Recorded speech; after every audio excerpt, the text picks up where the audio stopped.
حاضرین و سامعین السلام علیکم ورحمۃ اللہ وبرکاتہ۔ نحمدہ و نصلی علی رسولہ الکریم، اما بعد، اعوذ باللہ من الشیطان الرجیم، بسم اللہ الرحمن الرحیم۔ میرے مقالے کا عنوان ہے حضور بحر العرفان علیہ الرحمہ بحیثیت معمار قوم و ملت۔ عربی کا مقولہ ہے الوقت اسم من الذهب، وقت سونے سے بھی زیادہ قیمتی ہے۔ وقت ایک ایسی شے ہے کہ اگر اسے کارآمد بنایا جائے تو انسان کو کامیابی اور کامرانی کی بلند چوٹی پر پہنچا دیتا ہے، اس کو زندہ و جاوید بنا دیتا ہے۔ اور اگر وقت کی قدر نہ کی جائے اور یوں اسے ضائع کر دیا جاتا ہے تو وقت بھی آدمی کو کاہل، بیکار اور اس کے نام و نشان کو مٹا دیتا ہے۔ وقت کی اہمیت کو جس فرد نے پہچانا اسے کامیابی ملی، اور جس نے اسے کی بے قدری کی وہ پیچھے رہ گیا۔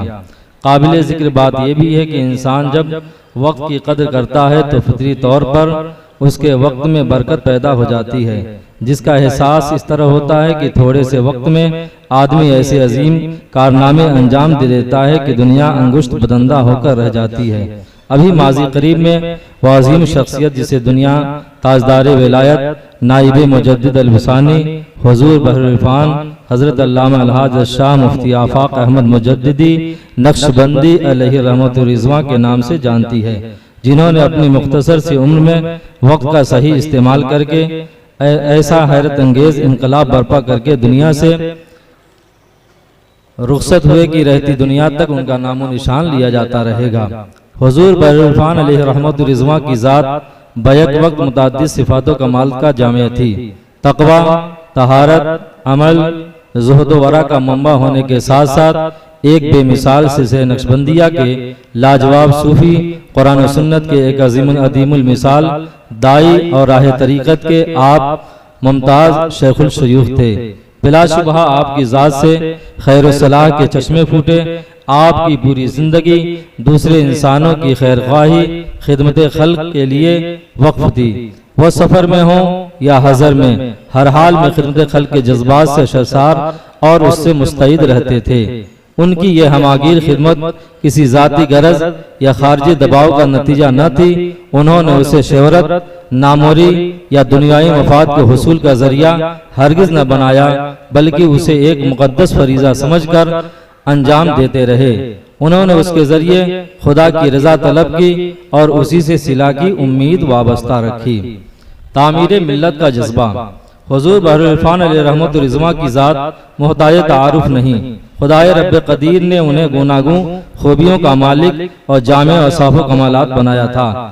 ہاں مگر جذبہ تعمیر ملت، ذوق عبادت اور شوق خدمت خلق ان کی ہر فکر و خیال سے ہویدا تھا۔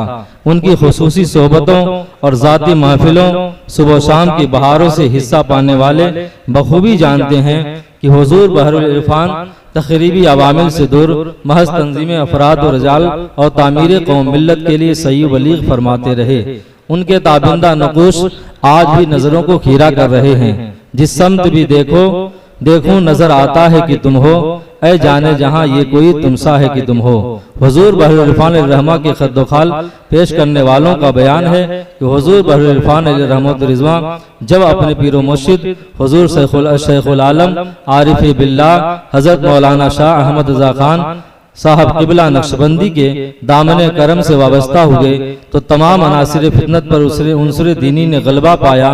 مزید مرشد گرامی کی نگاہ کیمیا نے بادہ عشق سے سرشار کیا۔ پھر کیا تھا، آپ صرف رنگ چمن ہی نہیں بلکہ رشک گل گلزار ہو گئے، اور عشق کا ایسا نشہ چڑھا کہ آپ کے انگ انگ میں اس طرح بے چینی پیدا ہو گئی۔ خود نے بے خودی میں خود کو جناب اختر کی زبان سے یوں پکارا، دکھا دو متحد ہو کر قوی دیوار ہو جاؤ، تمہیں منزل پہ جانا ہے چلو تیار ہو جاؤ۔ نبی کے راستے پر عمر بھر چل کر دکھانا ہے، تمہیں توحید و سنت کے چراغوں کو جلانا ہے۔ نیابت تم کو کرنی ہے، قیادت تم کو کرنی ہے، ابھی دنیا کے نقشے پر امامت تم کو کرنی ہے۔ رہو آپس میں تم ایسے کہ یار غار ہو جاؤ، تمہیں منزل پہ جانا ہے چلو تیار ہو جاؤ۔ پھر دنیا نے اپنے سر کی آنکھوں سے دیکھا کہ حضور بحرالعرفان علیہ الرحمہ جب سے منزل مقصود پر گامزن ہوئے اور ہر گام آگے بڑھتے رہے، کبھی پیچھے پلٹ کر نہیں دیکھا۔ ان کا ہر اٹھنے والا قدم تعمیر قوم و ملت، تنظیم افراد رجال اور تشکیل جہان نو کے لیے اٹھا۔ دیکھ زندہ سے پرے رنگ چمن جوش بہار، رقص کرنا ہے تو پھر پاؤں کی زنجیر نہ دیکھ۔ عمل دائم اور جہد مسلسل، حضور بحرالعرفان قدس سرہ العزیز روز و شب عزم جمع لیے آگے بڑھتے رہے۔ عمل دائم اور جہد مسلسل نے نصف صدی کا احاطہ کیا۔ آپ کی تعلیمی تنظیمی زندگی کا ہر پہلو ناز و کرب کے ساتھ آواز دیتا ہے، اب قرض ہے ہم پر ملت کا، اس دین کا، اس مذہب کا، تقدیر کریں تدبیر کریں، آؤ ملت تعمیر کریں۔ حضور بحرالعرفان علیہ الرحمہ اپنے مقصد میں محض عزم کے پختہ اور ارادوں میں فولاد تھے۔ رفاہی کاموں میں دل و جان سے لگاتے، رکاوٹوں کی پرواہ کیے بغیر آگے بڑھتے رہتے۔ ہزار آدھیاں آئیں، سینکڑوں طوفان اٹھے، مگر جب مخالفوں کے بادل چھٹے، نفروں کا غبار صاف ہوا تو ایک جہان نے پکار کے کہا، واہ رے حضور بحرالعرفان، کیا شان ہے آپ کی۔ آپ نے آدھیوں کی زد پر تعمیر ملت کا ایک اور نیا چراغ سرہند پبلک اسکول کے نام سے روشن کر دیا۔ گویا ہزار برق گرے، لاکھ آدھیاں آئیں، وہ پھول کھل کے رہیں گے جو کھلنے والے تھے۔ مزید یہ کہہ کر کے حوصلوں کو جوان کیا کرتے تھے، تم دے باد مخالف سے نہ گھبرا اے عقاب، یہ تو چلتی ہے تجھے اونچا اڑانے کے لیے۔ نشیمن پر نشیمن اس طرح تعمیر کرتا جا کہ بجلی گرتے گرتے آپ خود بیزار ہو جائے۔ اہل خیرت بخوبی جانتے ہیں کہ قوموں کی تعمیر و ترقی اور فراسازی کا عمل نئی نسل کی تعلیم و تربیت پر منحصر ہے، اور تعلیم و تربیت کے میدان میں تدریجی نظام میں فکری، فنی، علمی، اخلاقی، روحانی، انفرادی اور معاشرتی تمام امور شامل ہیں۔ حضور بحرالعرفان علیہ الرحمۃ الرضوان نے بہت پہلے ہی اس حقیقت کا سراغ پا لیا تھا اور بڑے صبر و تحمل، حلم و بردباری اور حکمت و دانائی کے ساتھ عملی اقدام میں جٹے رہے، جس کے نتیجے میں ملک کے اکثر صوبوں میں بے شمار مقادر مساجد کا قیام ہوا۔ حضور حافظ ملت علیہ الرحمہ کے اس فرمان کے مطابق کہ ہر مخالف کا جواب کام ہے، آپ نے مسلمانوں کی نئی نسل کو زیر علم سے آراستہ کرنے کے لیے شہر قنوج میں الجامعۃ الاحمدیہ سنیہ کا قیام کیا۔ یہیں تک بس نہیں، بلکہ جس وقت قوم مسلم اغیار کے اونچے آسمانوں کی طرف للچائی نظروں سے دیکھ رہے تھے، نہ کوئی لاہے عمل تھا، نہ کوئی منصوبہ، ایسے مشکل دور میں حضور بحرالعرفان نے مسلمانوں کی نوجوان نسل میں انقلابی روح پھونکنے اور عصری تعلیم کے لیے وارسی public school, inter college, Jamiatul المحسنات اور سرہند پبلک اسکول کی صورت میں عظیم منصوبہ زمین پر اتار دیا، اور آپ نے یہ ثابت کر دیا، زمین پہ آؤ پھر دیکھو ہماری اہمیت کیا ہے۔ بلندی سے کبھی ذروں کا اندازہ نہیں ہوتا۔ خیرت مندوں سے کیوں پوچھوں کہ میری ابتدا کیا ہے، کہ میں اس فکر میں رہتا ہوں میری انتہا کیا ہے۔ شاہانہ فکر و نظر ٹوپی سنبھال کر اس ان کے ذہن منصوبہ ساز کے آسمان کا نظارہ کیجئے اور اندازہ لگائیے، قنوج اور اس کے اطراف و جوانب میں پھیلے ہوئے ذروں سے پوچھ لیجئے، سب گواہی دیں گے کہ حضور بحرالعرفان علیہ الرحمہ کا لگایا ہوا علمی شجر خوب پھلا اور پھولا ثمر بار ہوا۔ اس سے خوشہ چینی و استفادہ کر کے ایک جہان خود کفیل ہوا، بلکہ بہتوں کو جہان نو کی تعمیر و تشکیل کے مراکز اور سینٹرز کے قیام پر قدرت بھی ملی، جس سے آج ایک عالم اپنے خواب شرمندے تعبیر کر رہا ہے۔ گویا میں اکیلا ہی چلا تھا جانب منزل، مگر لوگ ساتھ آتے گئے اور کارواں بنتا گیا۔ حضور بحرالعرفان نے مسلمانوں کی نئی نسل کو بالوں پر دیے شاہین کا پرواز دیا، عطا کیا، خودداری اور جوان مردی کے اوصاف نگارے، عزم محکم اور عمل پہم کے ساتھ آگے بڑھنے کا ہنر دیا۔ تو شاہی ہے، پرواز ہے، کام تیرا، تیرے سامنے آسماں اور بھی ہیں، اسی روز و شب میں الجھ کر نہ رہ جا کہ تیرے زمانوں مکان اور بھی ہیں، ستاروں سے آگے جہاں اور بھی ہیں۔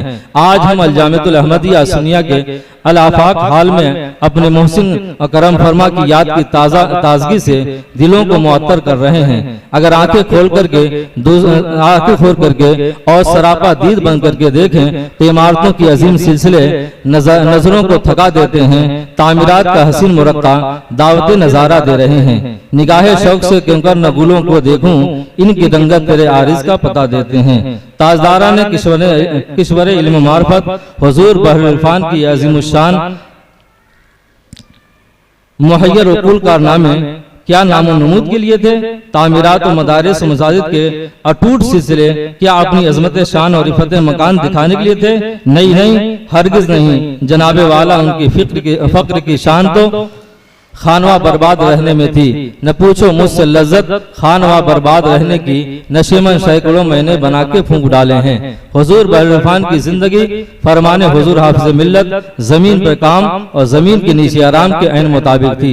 زندگی بھر آپ نے مسلک عالت کی ترویج و اشاعت میں لگے رہے اور امت مسلمہ کے دلوں میں عشق و رسالت کی شمع روشن فرماتے رہے اور یہی کہتے رہے، یہی پیغام دو آفاق، دنیا میں رہو جب تک نبی کے عشق میں کوشش کرو خود کو مٹانے کی۔ آپ کی یہ بھی ایک انوکھی شان نظر آتی تھی کہ اپنی توجہ سے مردہ دلوں کو روشن فرما دیتے تھے۔ آپ کے حلقے ذکر میں عوام سے زیادہ علماء، حفاظ و ائمہ حضرات شامل ہوتے تھے۔ آج بظاہر حضور بحر العرفان علیہ الرحمہ اپنے مرقد پرمان میں آرام فرما کر روحانی تصرف سے لوگوں کے دلوں کو روشن فرما رہے ہیں اور ملت کی اصلاحی اور سماجی اور تبلیغی مذہبی اور دینی خدمات کے لیے اپنے دونوں صاحبزادگان اور بے شمار شاگردوں اور خلفاء مریدین کو اس کام پر مامور کر گئے۔ اللہ رب العزت کی بارگاہ میں دعا ہے کہ ہم سبھی کو حضور بحر العرفان کے نقش قدم پہ چلنے کی توفیق عطا فرمائے اور اس چمن کو اللہ تعالی ہمیشہ شاد و آباد رکھے۔ السلام علیکم ورحمۃ اللہ۔